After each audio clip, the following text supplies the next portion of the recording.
Grand Admiral Vex'thar stood on the command deck of the Annihilator, flagship of the Zorgonian Armada, his 6 tentacles rhythmically tapping against the polished obsidian console. Behind him, a holographic display showcased the 17 star systems the Zorgonians had conquered in the last solar cycle alone. Status report on the next target, Vex'thar demanded, his voice a guttural rumble that made junior officers flinch. Lieutenant Krill, an ambitious young Zorgonian with only 4 tentacles but exceptional tactical skills, stepped forward.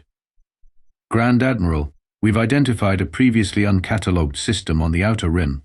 Single yellow star, 8 planets, only one showing signs of technological civilization. Pre-spacefaring? Vex'thar asked hopefully. Those were always the easiest to subjugate. Negative, sir. They have achieved crude interplanetary travel and established colonies on their neighboring planets. However, Krill's voice took on a puzzled tone. Their technology is unusual. Vex'thar's dorsal spines stiffened with interest. Unusual how? Our long-range scanners detected approximately 50 vessels stationed in their defensive perimeter. Their design is inefficient, with excessive crew space and minimal weaponry. But the most peculiar aspect, Krill paused, clearly struggling to find words, is that each ship contains multiple wooden contraptions that appear to serve no functional purpose. Wooden? Vex'thar's mouth orifice contorted into what passed for a Zorgonian smile. How charmingly primitive. Show me. The main view screen shifted to display a magnified image of an Earth vessel. It was sleek enough, with standard propulsion systems visible, but the interior scans revealed something that made the entire bridge crew emit clicks of amusement. Are those rocking chairs? Asked Commander Zlar from the weapons station. Actual wooden rocking chairs bolted to the floor of their combat vessels. Vex'thar's laughter echoed throughout the command deck. Prepare the invasion fleet. This will be the easiest conquest since the peace-loving cloud entities of Nebula 6. As the Zorgonian Armada adjusted course toward the unsuspecting solar system, Grand Admiral Vex'thar couldn't help but wonder why any spacefaring species would waste valuable ship space on such archaic furniture. It was a question he would soon have ample cause to contemplate.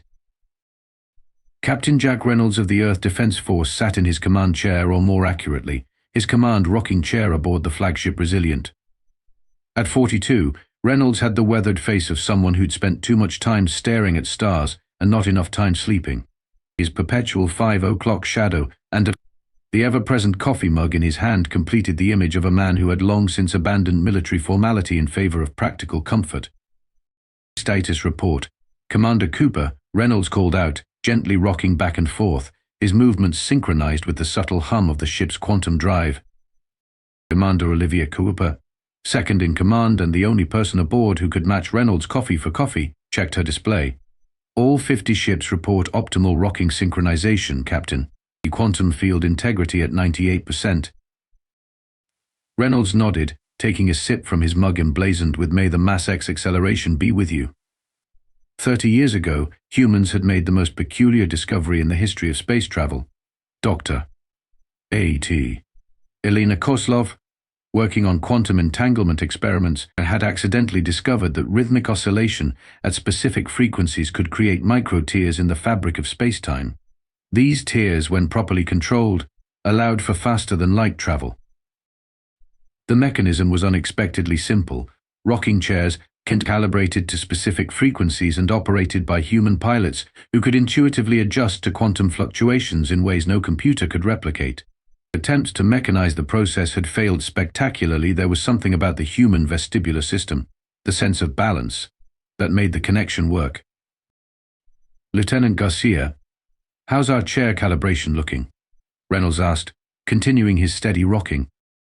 Garcia, the ship's quantum physicist and chair technician, looked up from his workstation. Perfect harmony, Captain.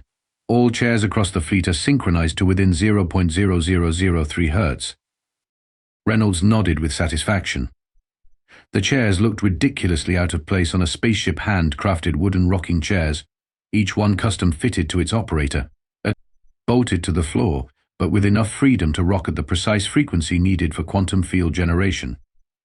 They were beautiful anachronisms, these chairs, treasured by their pilots like a vintage sports car.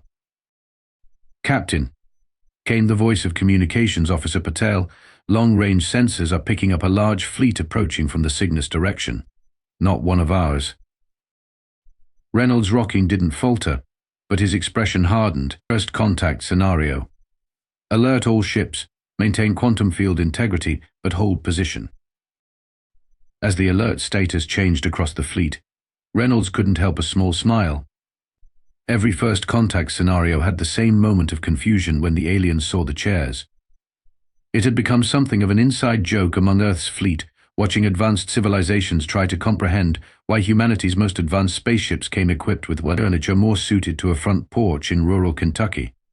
"Incoming transmission from the alien fleet," Patel announced. "In visual and audio." "Put it on screen," Reynolds ordered, deliberately not stopping his rocking. "Let's see who our new friends are." Grand Admiral Vex'thar's imposing visage filled the view screen of the Resilience bridge. 6 eyes blinked asynchronously as the alien commander took in the sight of Captain Reynolds, still casually rocking in his wooden chair. "Inhabitants of the Yellow Star system," Vex'thar began, his translator converting his clicks and whistles into English with only a slight delay. "I am Grand Admiral Vex'thar of the Zorgonian Armada. Your star system is now under the protection and authority of the Zorgonian Empire. Deactivate your primitive vessels and prepare to—" Vex'thar paused mid-sentence, his multiple eyes focusing on Reynolds' rocking motion. "Are you moving?" "While I address you," the alien's voice contained a note of incredulity. Reynolds took an unhurried sip of coffee. "Good morning, Admiral. Captain Jack Reynolds of Earth's Defense Force. I'm afraid we can't deactivate our ships at the moment.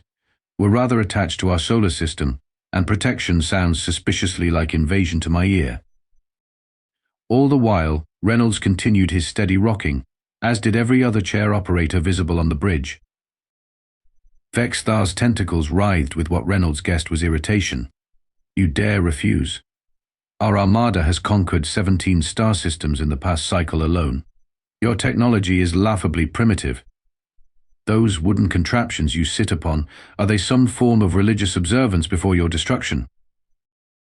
Reynolds chuckled, a sound that clearly confused the alien commander. "No, not religious. Just practical. By the way, we've noted your weapon systems powering up. I wouldn't recommend that course of action." On the view screen, Vex'thar turned to consult with another alien, clearly surprised that Earth's sensors could detect their weapon status. When he turned back, his patience had visibly thinned. "Cease that repetitive motion immediately," Vex'thar demanded. "It is disrespectful and distracting." Reynolds maintained his rhythm, though he did raise an eyebrow. "I'm afraid that's not possible, Admiral. The rocking is rather essential." Throughout the exchange, the other bridge crew continued their duties, all chair operators maintaining their rhythmic rocking. Commander Cooper caught Reynolds' eye and gave a subtle nod. The quantum field was strengthening as the pilots unconsciously synchronized their rocking in response to the perceived threat. "Perhaps," Reynolds continued, "we could discuss this like civilized spacefaring species. We have no quarrel with the Zorgonian Empire, wherever that might be." Vex'thar's color shifted to a deeper shade of purple. "You are either incredibly brave or incredibly foolish. Your ships have minimal weapon signatures. Your strange seating arrangements suggest a civilization that prioritizes comfort over combat readiness. Yet you speak as if you have the upper hand." Reynolds shrugged, still rocking. "Appearances can be deceiving. For instance, those aren't just chairs." "Enough of this absurdity." Vex'thar snarled. "You have one orbital cycle to surrender, or face the full might of the Zorgonian Armada." The transmission cut abruptly. Reynolds glanced around at his crew, most of whom were smiling despite the threat. "Well, that went about as expected. Lieutenant Garcia, contact Engineer Quinn. Tell him it's time for a practical demonstration of quantum rocking." Aboard the Annihilator, Grand Admiral Vex'thar paced the command deck, all 6 tentacles clasped behind his back in what his subordinates recognized as a posture of extreme irritation. "They mocked us," Vex'thar fumed.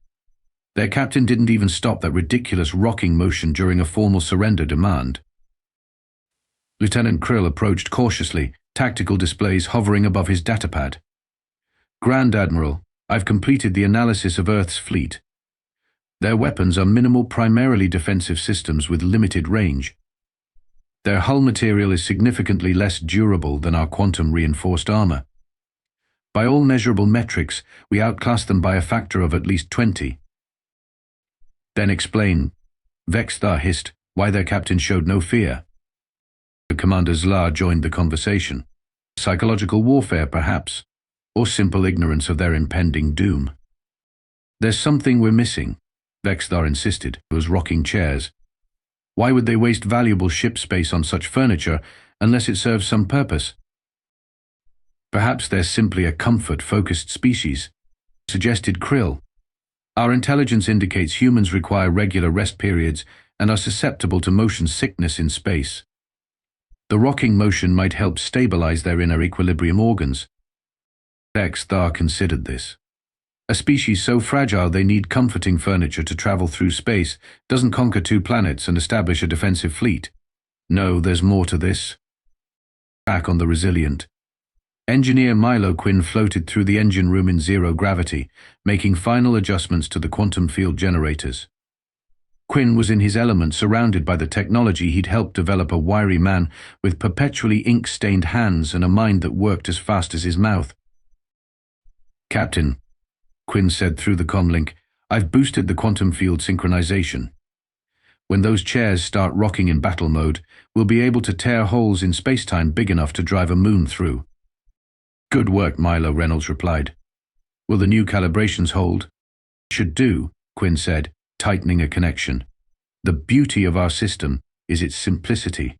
Those Zorgonians are expecting high-tech weapons, not a fleet of ships that can literally step outside normal physics because some humans are rocking in chairs. Quinn pushed himself toward the main control panel. It's almost poetic, really. Every advanced species we've encountered has tried to solve FTL travel with increasingly complex technology. None of them stumbled upon the rhythm method. Reynolds groaned at the pun. Spare me, Milo. How soon can we be ready? All ships are calibrated and synchronized. The moment you give the order to increase rocking tempo to battle frequency, we'll be ready to show our new friends why you don't mess with a species that solved faster than light travel with furniture. Across the Earth fleet, preparations continued. Chair operators performed their pre-battle checks, testing the flexibility of the rockers, ensuring the wood was properly conditioned, checking that the quantum resonators embedded in each chair were functioning optimally.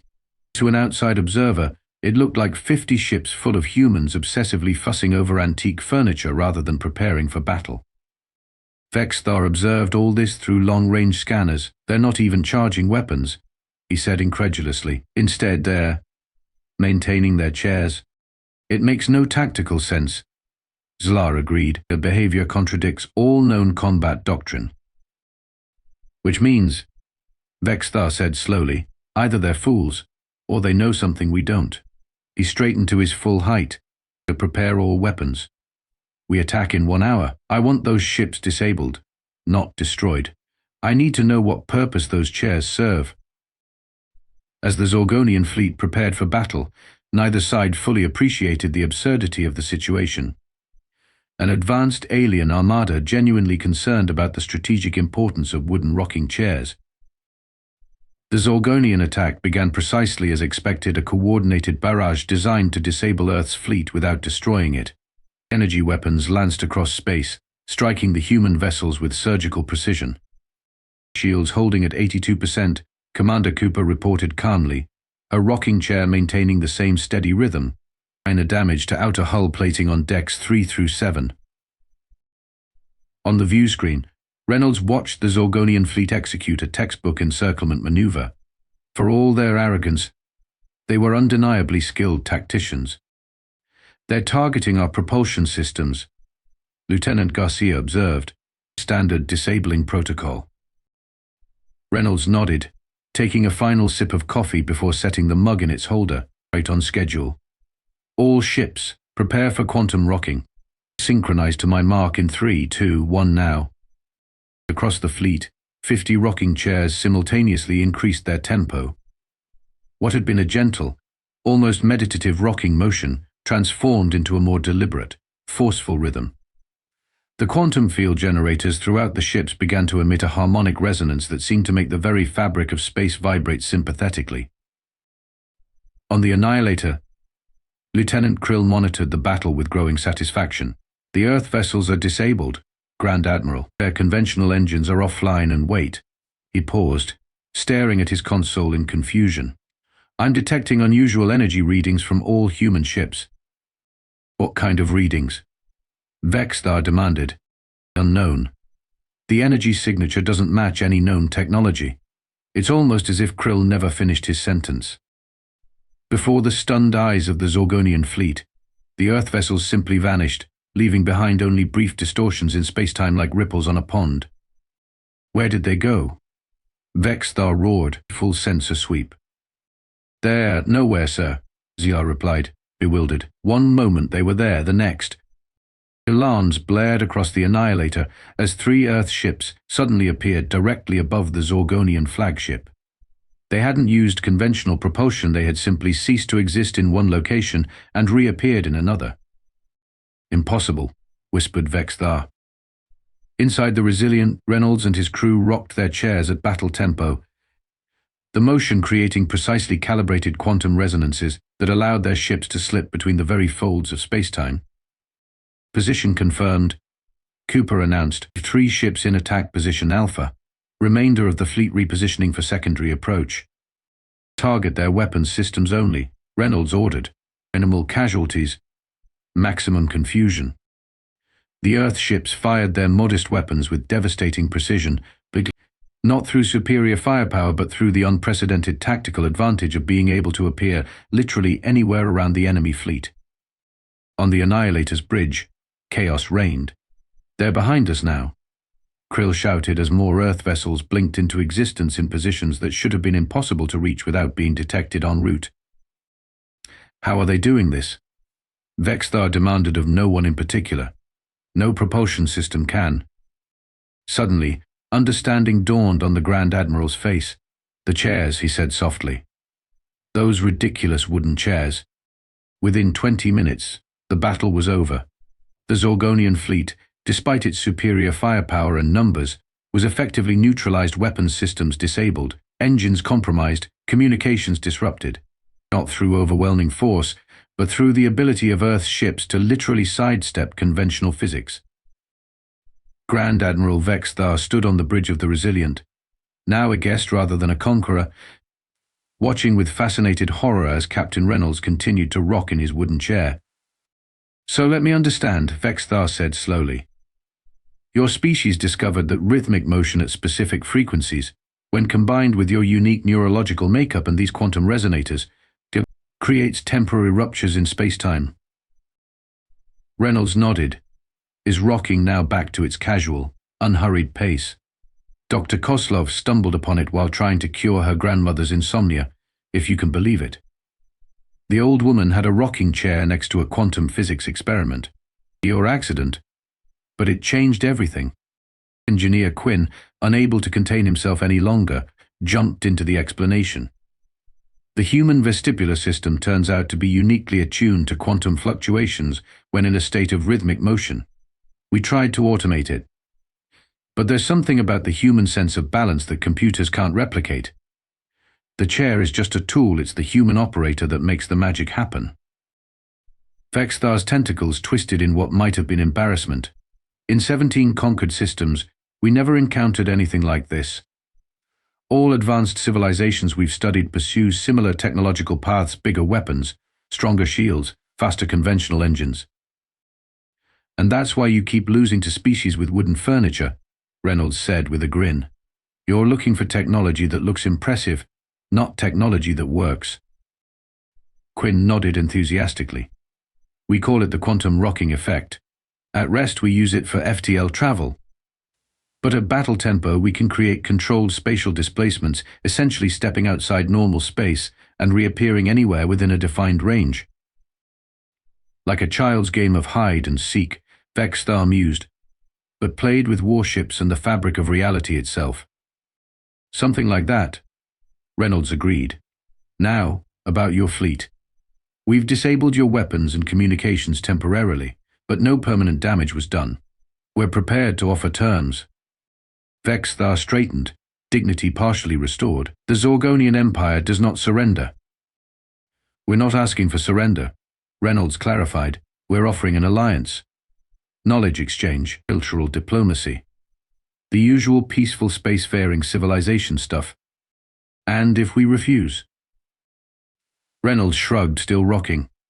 Then we send you home with minimal propulsion capability and a really embarrassing story about how you were defeated by humans in rocking chairs. Your choice, Admiral. 6 months later, the first joint human Zorgonian research vessel launched from Earth orbit. Its most distinctive feature, much remarked upon by the press, was the inclusion of specially modified rocking chairs designed to accommodate Zorgonian physiology. Grand Admiral Vex'thar, now serving as Zorgonian ambassador to Earth, had taken to rocking with surprising enthusiasm. He found the motion soothing to his central nervous system and had even begun to detect the subtle quantum resonances that humans experience naturally. On particularly relaxed evenings, Vex'thar could be found on the embassy's observation deck, gently rocking in his 6-legged chair, contemplating the valuable lesson his species had learned. Never underestimate a civilization whose most powerful technology looks like it belongs on a front porch. As for Captain Reynolds, he continued to command the Resilient, still rocking his way through the stars, still drinking too much coffee, and still enjoying the look on alien faces the first time they realized why Earth's ships had rocking chairs.